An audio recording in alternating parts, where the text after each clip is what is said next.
नमस्कार, मैं आपके साथ रोहित रंजन। वैसे तो बहुत सारे मुद्दों पर हमने पाखंड में कई खुलासे किए हैं, लेकिन आज दरअसल चर्चा हम कुछ हटकर कर रहे हैं। हटकर इसलिए भी मैं कह रहा हूं क्योंकि ये माना जा रहा है, क्योंकि ज्योतिषाचार्य ये कह रहे हैं कि आने वाले चंद दिनों में ग्रहण लगने वाला है और राशि परिवर्तन शनि करने वाले हैं। इसके बाद ग्रह दशा जो राशियां हैं उनके जातकों के लिए बदल जाने वाली है। कई के बहुत अच्छे दिन, कई के बहुत बुरे दिन शुरू हो जाएंगे। वाकई क्या इसका असर होता है, विज्ञान इसे कैसे देखता है, आज ज़रा हम इस पर तुलनात्मक अध्ययन करने की कोशिश करेंगे और इसको समझने की कोशिश करेंगे कि जो एस्ट्रोलॉजर कहते हैं क्या वो तार्किक है विज्ञान के लिए, वैज्ञानिकों के लिए। इसको समझे उससे पहले मैं एक रिपोर्ट आपको दिखाता हूँ। रिपोर्ट देखिए, वापस आऊँगा और अपने मेहमानों से आपको मिलवाऊँगा।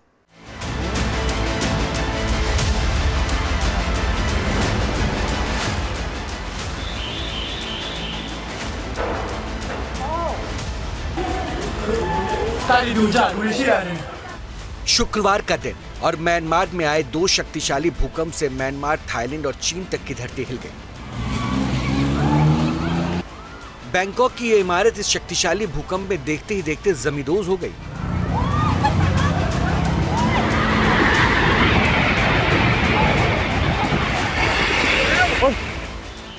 इस मल्टी स्टोरी बिल्डिंग की छत पर बने स्विमिंग पूल में सुनामी आ गई और इस बिल्डिंग की छत से झरना फूट पड़ा।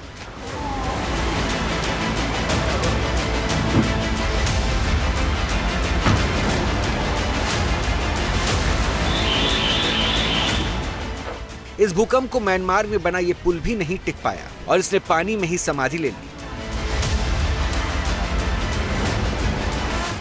यूएस जियोलॉजिकल सर्वे के मुताबिक स्थानीय समय के मुताबिक दोपहर 1:30 बजे पहला भूकंप आया था, जिसका केंद्र म्यांमार के सागाइंग के सतह से 10 किलोमीटर नीचे था। भूकंप के झटके की तीव्रता रिक्टर स्केल पर 7.7 मापी गई और मात्र 12 मिनट बाद 6.4 तीव्रता का दूसरा भूकंप आया। भूकंप के तेज झटकों से 3 देशों के लाखों लोगों के बीच अफरा तफरी मच गई, चीख पुकार मच गई। ये इतनी बड़ी प्राकृतिक आपदा है जिससे पूरी दुनिया दहल उठी है। म्यांमार में उठा भूकंप का झटका म्यांमार से सैकड़ों किलोमीटर दूर चीन के यूनान प्रांत तक तबाही लाया और बीजिंग क्वैक एजेंसी ने दावा किया कि यह झटका 7.7 का नहीं बल्कि उससे भी ज्यादा 7.9 तीव्रता का था, जिसने 3 देशों में तबाही मचा दी। महज कुछ सेकंड के झटके में जाने कितने लोगों की मौत हो गई। शहरों में मलबे का अंबार लग गया, लोगों के अपने लापता हो गए। लेकिन ये सब कुछ हुआ उस सूर्य ग्रहण से चंद घंटे पहले, जिसे ज्योतिष अशुभ मानते आ रहे हैं। ज्योतिष शास्त्र का दावा है कि सूर्य ग्रहण के साथ शनि अपनी राशि में परिवर्तन कर रहा है, जो परिवर्तन प्राकृतिक आपदा लाता है। चंद्र ग्रहण में हमने बताया था कि प्राकृतिक आपदा, समुद्र पलवन, भूस्खलन इत्यादि होगा।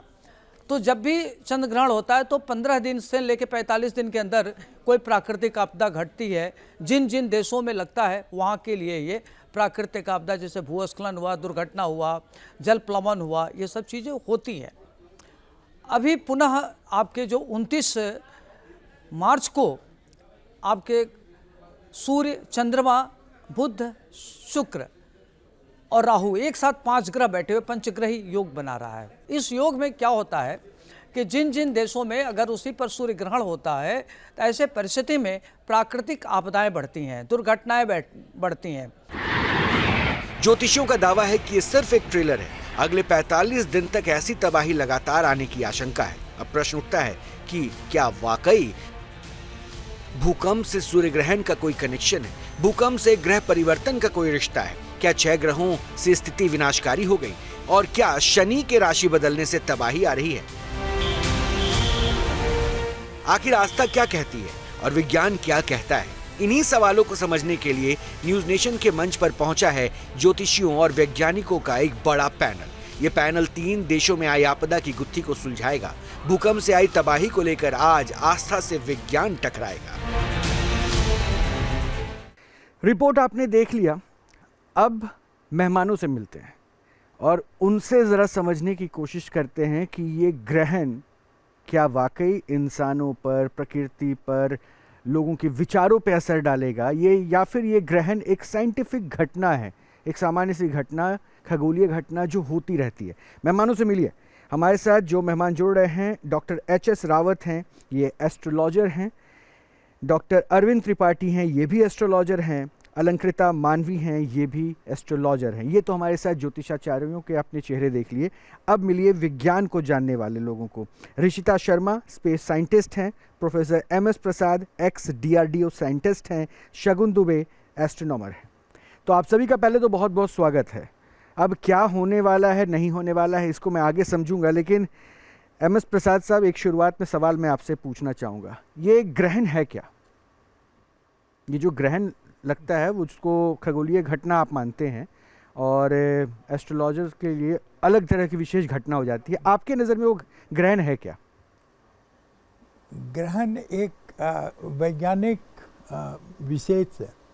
ये प्लैनेट और ग्रह के मूवमेंट के कारण ग्रहण लगता है। आप अगर देखेंगे तो जैसे सूर्य ग्रहण होता या चंद्र ग्रहण होता है, बिकॉज चंद्रमा जब घूमते घूमते पृथ्वी के पीछे आती है तो हमें लगता है उसका प्रतिबिंब जब उसके ऊपर आता है तो हमें लगता है कि उसको ग्रहण लग गया। आप किसी भी, आज हम मार्स और नेपच्यून पे नहीं देख पाते हैं, वहाँ भी ग्रहण लगता है। ओके। लेकिन ये शुद्ध विचारों से, चूंकि कोई भी ब्रह्मांड में कोई भी ग्रह खड़ा नहीं हो सकता, स्थिर नहीं रह सकता, सो ये हर समय मोशन में होता है। ओके, ठीक है। और उस मोशन के कारण क्या है कि एक का कोई मोशन है, दूसरे का कोई मोशन है, कोई उसके पीछे आ जाता है, कोई कभी आगे आ जाता है। इसी फिनोमेना को डिटेल में हम ग्रहण बोलते हैं। अच्छा। ग्रहण एक वैज्ञानिक व्यवस्था है जिसको केपलर नाम के साइंटिस्ट ने बताया था कि क्यों लग सकता है, और बाद में हमारे एस्ट्रोनॉमर्स जो हैं वो अपने टेलीस्कोप से प्रिडिक्ट करते हैं, क्योंकि ये कैलकुलेट कर सकते हैं कि कौन चंद्रमा का वेग क्या है, पृथ्वी किस तरह से वेग घूम रही है, कब ये दोनों एक दूसरे के पीछे आ जाएंगे। तो एस्ट्रोनॉमर्स फिर टेलीस्कोप से स्टडी करते हैं उसका मोशन और प्रिडिक्ट करते हैं। इसका ह्यूमन टेंडेंसी पर, नेचर पे कुछ इम्पैक्ट पड़ता है क्या? नेचर पर ऐसा इफेक्ट है कि देखिए, चांद हमारे चारों तरफ घूमता है, ये हमारा ग्रह है। अगर चांद के बारे में बोलते हैं तो हम चांद और पृथ्वी के बीच जो गुरुत्वाकर्षण है और शक्ति है वो थोड़ी बदलती है। यही कारण है कि आप देखते होंगे समुद्र में कभी कभी बहुत जोर से टाइड्स आता है, उफान आता है, हाई टाइड। इसका रीजन यही है। ये बात एकदम नहीं है कि पृथ्वी पे कोई इफेक्ट नहीं होगा, लेकिन जहाँ तक साइंस का विचार है अभी तक ये नहीं सिद्ध हुआ है कि आदमियों पे क्या इफेक्ट है। ओके, अब मैं जरा इसको एस्ट्रोलॉजिकल पॉइंट ऑफ व्यू से समझता हूँ, ज्योतिष। डॉक्टर रावत, शुरुआत में आपसे ही करूँगा। ग्रहण जो ये बता रहे हैं, आपकी दृष्टि में भी वही ग्रहण है जी। हिंदी और उसका असर आप कहते हैं कि इंसानों पे भी पड़ता है, प्रकृति पे भी पड़ता है। उन्होंने तो ग्रेविटेशनल फोर्सेस इसकी वजह बताई, बट आपका क्या कहना है? बिल्कुल, इसका रोहित जी 100% प्रभाव मनुष्य के ऊपर तो पड़ता ही है, साथ में 84 लाख योनियों पे भी पड़ता है और प्रकृति के ऊपर भी पड़ता है। यानी चारों जो हमारी योनि होती हैं, उद्भिद, अंडज, स्थावर, इन सब पे प्रभाव पड़ता है।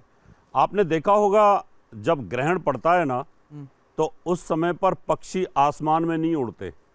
उनको इस बात का एहसास हो जाता है कि कोई खगोलीय घटना घटित हो रही है और अब हमें चुपचाप जाकर के बैठ जाना चाहिए। ग्रहण काल जब होता है तो कोई जानवर खाना नहीं खाता, चरता नहीं है, चुपचाप वो पेड़ों के नीचे खड़े हो जाते हैं और गांव के अनपढ़ लोगों को भी ये पता चल जाता है कि इस समय कोई अशुभ घटना होने वाली है। मनुष्य के ऊपर तो उसका पूरा प्रभाव होता है। आपने बोला अशुभ। अशुभ, एक मिनट यहीं पे रुक रहा हूँ। अशुभ है क्या ये खगोलीय घटना, ग्रहण?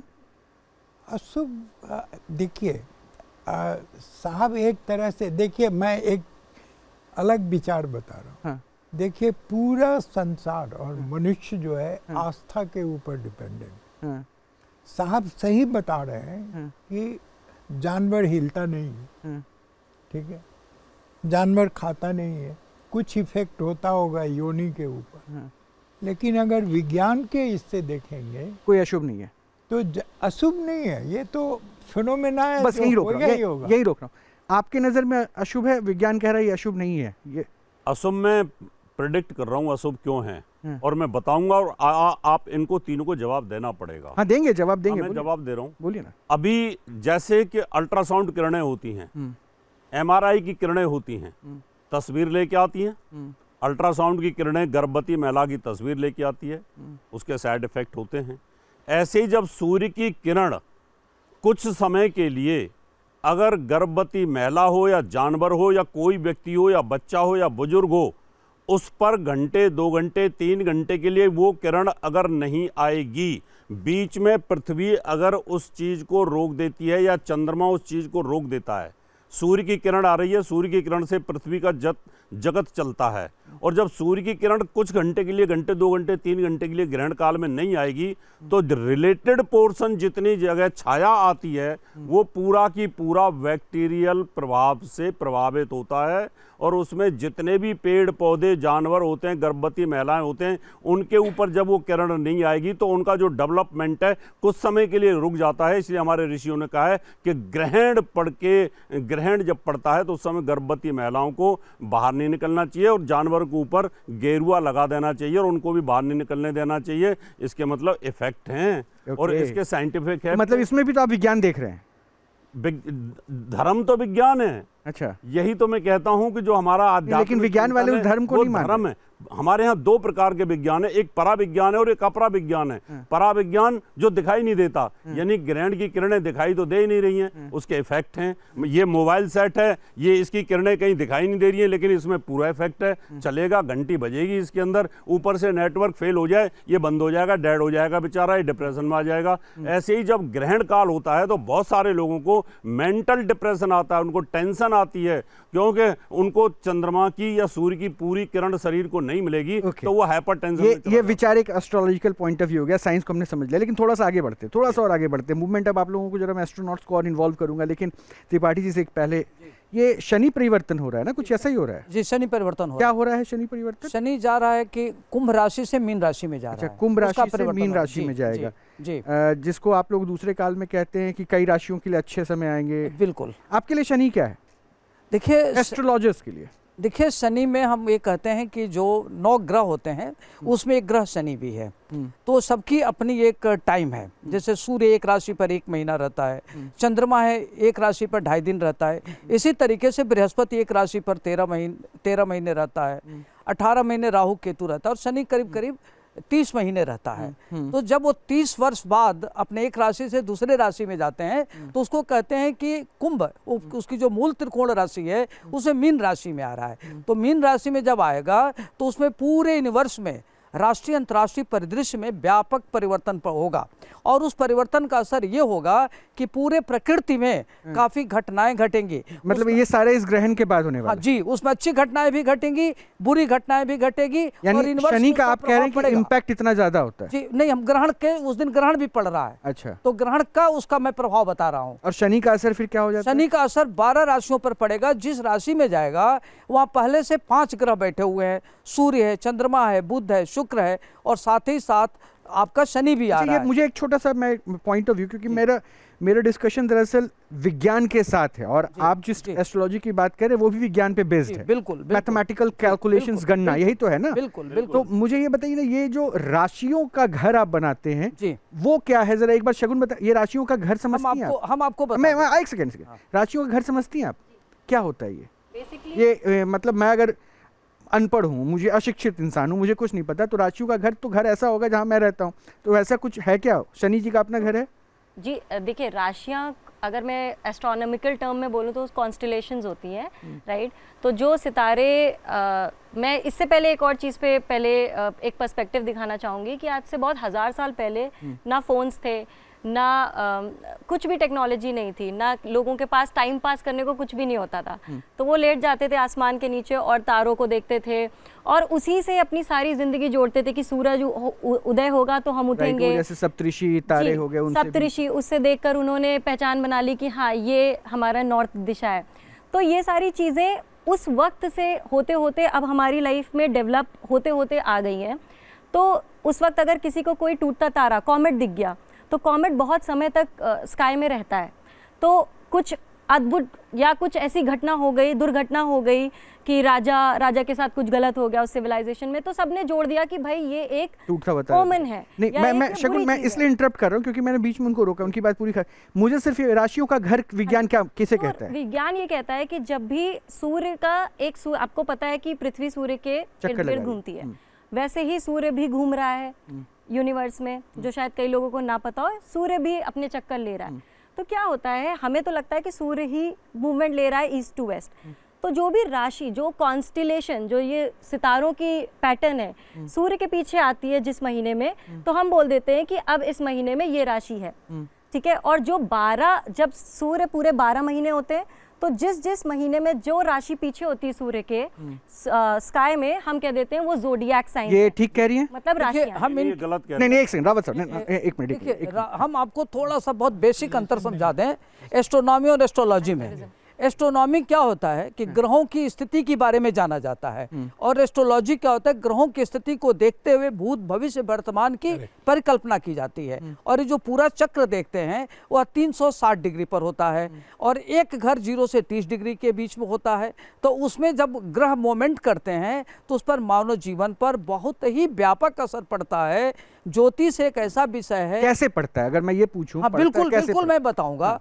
जब जातक जन्म लेता है तो जन्म के समय जो लग्न का कारक होगा, जो नक्षत्र होगा, वही उसका रूलिंग प्लेनेट होगा, और जो चंद्रमा जिस राशि पर होगा, चंद्रमा उसका मून साइन होगा।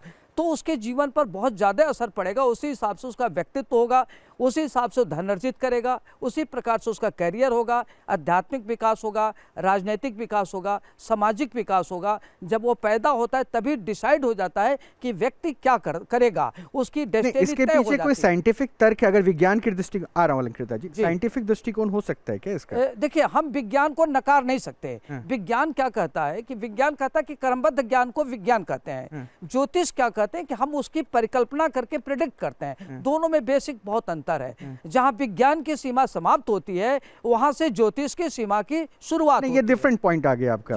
मैं इसको पूछ रहा हूँ, एक अगर आप सब गणना ही कर रहे हैं तो विज्ञान के साथ तो आप चल ही रहे हैं। बिल्कुल, विज्ञान को मैं मानता हूँ, विज्ञान को एकदम नकार नहीं सकता। हाँ, यानी वो पॉइंट ऑफ व्यू तो आपका है ना? बिल्कुल है, बिल्कुल है। उसका असर मैं पूछ रहा था कैसे हो सकता है, उसका कोई प्रैक्टिकल पार्ट समझा सकते हैं? बिल्कुल हम समझा सकते हैं। जैसे मान लीजिए कि कोई जातक वो तब होगा कि जैसे मान लीजिए कि कोई जातक जन्म लेता है, जन्म लेने के बाद हमने बताया कि 5 साल बाद क्या करेगा, 10 साल बाद क्या करेगा, 3 महीने बाद क्या करेगा, उससे सूक्ष्मतम गणना हम करके बता सकते हैं। वह जैसे समय घटित होगा, जब वो घटना अभी भी मैं उसको नहीं वो पॉइंट नहीं क्लियर हो पाया। अलंकृता जी इसको क्लियर करना चाह रही थी आप, जी कीजिए जरा। देखिए, 4000 साल पहले से एस्ट्रोलॉजी को माना जाता है, और 1500 BCE से अगर मैं बात करूं, तभी से ओमन्स मिलने लगे थे कि सेलेस्टिकल बॉडीज़ के कुछ अलग अलग ओमन्स मिलने लगे थे। तो हम यहाँ पे प्रमाणित बातें करते हैं कि यही शनि है हर 30 साल में अपना जो है गोचर करते हैं और अलग राशि में जाते हैं। वो 11वीं राशि से 12वीं राशि में जा रहे हैं, लेकिन 30 साल पहले भी वो मीन राशि में गए थे। और उस वक्त जो प्रेडिक्शंस पहले से की गई थी कि ये सब टेक्नोलॉजिकल चेंजेस आएंगे, तो आपने देखिए कि अमेज़ॉन की शुरुआत हुई, वर्ल्ड ट्रेड सेंटर बना, और प्ले स्टेशंस के डिज़ाइन हुए जो पहले से बता दिया गया था, और अर्थक्वेक्स आए, और वो सब 30 साल पहले भी हो चुका है। तो ये प्रमाणित है। Rishita, astrological point of view से सूर्य जिसका उच्च का हो, स्ट्रांग हो, उसका इम्पैक्ट, व्यक्ति विशेष का इम्पैक्ट बहुत ज्यादा होता है। यही तीनों आप इस बात से एग्री कर रहे हैं? यही मानते हैं? रावत साहब आप एग्री नहीं कर रहे? ऐसा कोई जरूरी नहीं होता। सूर्य अगर अच्छा हो तो ऐसा कोई जरूरी नहीं है, लेकिन दो आपके साथी कह रहे हैं कि सूर्य का प्रभाव उसके प्लेसमेंट के ऊपर डिपेंड करता है ना, बैठा कहाँ, वो राशियों के प्लेसमेंट के ऊपर। अच्छा, आपके लिए सन क्या है, सोर्स ऑफ एनर्जी, जो वो अलंकृता कह रही थी? सन मेरे लिए सोलर सिस्टम का पेरेंट है, जो सारे प्लैनेट्स को, ग्रहों के देवता ये भी कहते हैं, यही तो कहते हैं आप? ग्रहों के पिता है वो भी। उनका एक फोर्स है जो पूरे प्लैनेट्स को एक इस तरीके से बांध के चलते हैं कि सबका एक अपना अपना मूवमेंट है और सब उसके चारों ओर एक चक्कर लगाएंगे। पर जो एक पॉइंट आता है कि जिसका सूर्य स्ट्रांग है, उसकी लाइफ में कुछ अलग प्रभाव पड़ेगा, तो यहाँ यहाँ पे वर्ल्ड में बिलियंस ऑफ पीपल हैं, बहुत सारे लोग हैं जिनका सबका सूर्य साइन सन साइन सेम हो सकता है। क्या उन सबकी लाइफ सेम है? सबकी लाइफ में सेम चेंजेस? इसको इन्होंने डिफर करके बोला था, रावत साहब ने इसी बात का इशारा किया। वो लॉन्गिट्यूड लैटिट्यूड पर डिपेंड करता है कि अगर कोई व्यक्ति कहीं जन्म लेता है तो उसके लॉन्गिट्यूड लैटिट्यूड बदल जाता है, चंद्रमा की जो हाँ, उनका उस पर opinion बदल पूरा। जाता है। हाँ ऋषिता जी। तो मेरा बस यही कहना था कि एक रिसर्चर थे, फ्रेंच रिसर्चर माइकल गॉकलिन, सो उन्होंने ये स्टडी भी करी थी क्योंकि उन्होंने बोला गया कि जो सक्सेसफुल लोग थे उनके प्लैनेट स्ट्रॉन्ग थे, मार्स, जुपिटर, सैटर्न, ये उनकी स्टेटमेंट थी। और काफ़ी टाइम में रिसर्च चली और एंड में रिसर्च बंद करनी पड़ी क्योंकि इसका कोई साइंटिफिक प्रूफ आया ही नहीं कि जो एक पर्सन एक साइंटिस्ट है या फिर जो एक पर्सन एथलीट है तो उसकी खुद की मेहनत, उसके खुद के स्ट्रगल्स से वो एथलीट बना है, वो किसी मार्स, जुपिटर, सैटर्न के प्रभाव मतलब से आप नहीं कह रही हैं कि ग्रहों का कोई प्रभाव नहीं होता है। पर्सनालिटी ट्रेट एक अलग चीज होती है जो सन साइंस एक तरीके से देते हैं, पर उनकी पूरी लाइफ हम राशि के हिसाब से प्रेडिक्ट नहीं कर सकते। लेकिन वही कोई अच्छा, एक मिनट, आप क्रॉस कर लीजिएगा एक बार, पहले पॉइंट ऑफ व्यूज तो एक एक समझ लें, उसके बाद फिर आप क्रॉस क्वेश्चनिंग कर लीजिएगा। अच्छा, मेरा दूसरा सवाल ये, शनि का असर बहुत होने वाला है ये ग्रहण के बाद, तीनों जो विद्वान हैं उनको आपने सुन लिया, आपकी नज़र में शनि क्या है? सर मेरी नज़र में शनि सैटर्न है, जिसका अभी बहुत सारे न्यू मून्स भी डिस्कवर हुए हैं। वो अपने आप में एक बहुत ही सुंदर प्लैनेट है, बहुत ही पावरफुल प्लैनेट है, एक गैस जायंट है मेरे लिए, और वो हमारी नज़रों में astronomically it is one of the biggest and important चीज़ जिसको हम समझ सकते हैं क्योंकि वो प्लैनेटरी वंडर्स में से इंक्लूड हो जाएगा। शगुन, शनि, मंगल, शुक्र और भी है ना बृहस्पति, ये क्या है आपके लिए? मेरे लिए जैसे ऋषिता ने बोला बिल्कुल एग्जैक्टली मेरे लिए ये को प्लैनेट्स हैं, क्योंकि अभी पृथ्वी एक गोल्डीलॉक जोन में है, जो कि एक ऐसा जोन होता है जो सन से एक करेक्ट दूरी पे है, इसलिए यहाँ पे लाइफ है। वैसे ही ये प्लैनेट्स हैं, ये अगर पृथ्वी की जगह कोई और प्लैनेट होता उस जगह पे तो वहाँ पे लाइफ होती और हम उसके पर्सपेक्टिव में बात कर रहे होते हैं और सारी चीज़ें फिर हम सैटर्न की नज़र से देख रहे मेरा होते सुन लीजिएगा, और कहते हैं कि ग्रहों की पृथ्वी खोज के- आप लोगों ने कब की थी? तो ग्रहों की खोज आप लोगों ने जो स्टडी करी, कब पाया कि 9 ग्रह हैं? जो मैं इसलिए पूछ रहा हूँ क्योंकि मैं एक तर्क अभी आपके सामने रखूंगा। ग्रहों के बारे में जानकारी आप तीनों में से अगर कोई मुझे ब्रीफ कर पाए, ग्रहों के बारे में जानकारी कब मिली? क्योंकि ग्रहों के ऊपर तो खोज अभी भी जारी है, कई और ग्रह मिलने के भी दावे किए गए, क्षुद्र ग्रह मिलने के दावे किए गए, है ना ये बात सही? तो ग्रहों के ऊपर जो पहला रिसर्च हुआ और क्लेम किया गया कि ये ग्रह हैं, वो कब हुआ था? ग्रहों के बारे में अगर आप पुरानी अपनी संस्कृति देखें या ग्रीक माइथोलॉजी देखें, उन लोगों के पास प्रॉब्लम ये था कि उस समय टेलीस्कोप नहीं था। तो एक हमारी सोलर सिस्टम में अगर आप हर समय आप कब की बात कर रहे हैं सर? ये ग्रीक माइथोलॉजी में आप अगर एक टेंटेटिव डेट दें, क्योंकि मैं अभी आपको एक दूसरा वर्जन दूंगा, यहाँ पे ये 3 उसको क्लेम मैं ये करेंगे। बता रहा हूँ कि ये कहानी जो शुरू हुई है, ये हमारे खगोल शास्त्री लोगों ने एस्टैब्लिश किया है कि ये सप्तऋषि है, इस ग्रह मैं का मान लिया नाम ये आई है। एडमिट, मैं इस बात को मान रहा हूँ, बट मैं भी पूछ रहा हूँ कितना, 100 साल, 150 साल, 50 साल, 200 साल पहले? Greek must be about 1,000 years. 1000 years? Yes, yes. 2000 years? 2000 years you can say. इससे ज्यादा आगे बढ़े कि इतने पे रहने दें? आगे जाऊं? Even in I think इतना- इतना रामायण काफी है। some ग्रह is- अब जरा मुझे ये बताइए, आपके वेद और शास्त्रों ने ग्रहों के बारे में कितने वर्षों पहले जानकारी दी? अभी तो आपने 4000 कुछ वर्ष कहा था। 5200 वर्ष जब महाभारत काल हुआ था उस समय पर, महाभारत के काल के समय पर युधिष्ठिर संवत चलता था और उसके बाद कलयुग तक वो युधिष्ठिर संवत चला और विक्रमी संवत तक हमारे पास पूरी कैलकुलेशन है। मुझे पॉइंट पे जो है ना, अगर आप बात कर देना तो अच्छा है, ताकि मैं उनसे भी समझ पाऊं। दैट इज व्हाई अभी अब मुझे बताइए ना, जब कितने से वर्ष? जीवन शुरू हुआ है तब से ही यह ज्योतिष है, ग्रह नक्षत्र है, तभी से उसका जीवन पर वर्ष प्रभाव बताइए ना, पड़ता वर्ष है। बताइए ना, जैसे उनसे मैंने 1000-2000 वर्ष बोला, आपके हिसाब से ये हजारों वर्ष पूर्व की बात है, कितने? जब रामायण काल में जब मुनि वशिष्ठ ने दिन तिथि रख के बताया था कि उस समय इनका वनवास होगा, क्या करेंगे, सारी बात उन्होंने प्रेडिक्ट कर दिया था। तो इसका मतलब कि उस समय भी, और उस समय भी जो गणना हुई थी, आप लोग जो गणना करते हैं वो नक्षत्र के हिसाब से करते हैं, ग्रह और दशा के हिसाब से करते हैं। ओके सर, मुझे एक ब्रेक लेना है, लेकिन ब्रेक पे आने से पहले एक बात बड़ा स्पष्ट कर दूं, दोनों के विचार मैंने सुन लिए हैं। अब देखिए, मुझे साइंस थोड़ा सा यहाँ पिछड़ा हुआ दिख रहा है डॉक्टर साहब, सॉरी टू से, पिछड़ा हुआ दिख रहा है, क्योंकि देखिए एस्ट्रोलॉजर्स का एक दावा तो अभी आप लोगों से आगे है। आप लोग जिस खोज को, ग्रह को, और अभी भी आप लोग ग्रह के ऊपर खोज कर रहे हो, ये चलेगा, हो सकता है और भी चीज़ें होंगी, लेकिन इन ग्रहों के बारे में हमारे वेदों में, शास्त्रों में और इन लोगों को पहले से ही पता चल गया कि ये ग्रह ऐसे इवॉल्व हो रहे हैं और उसका असर ह्यूमन बॉडी पे होता है। तो इनके क्लेम पे क्यों नहीं ज़्यादा विश्वास करें, और साइंस किसको किस नज़र से देखता है।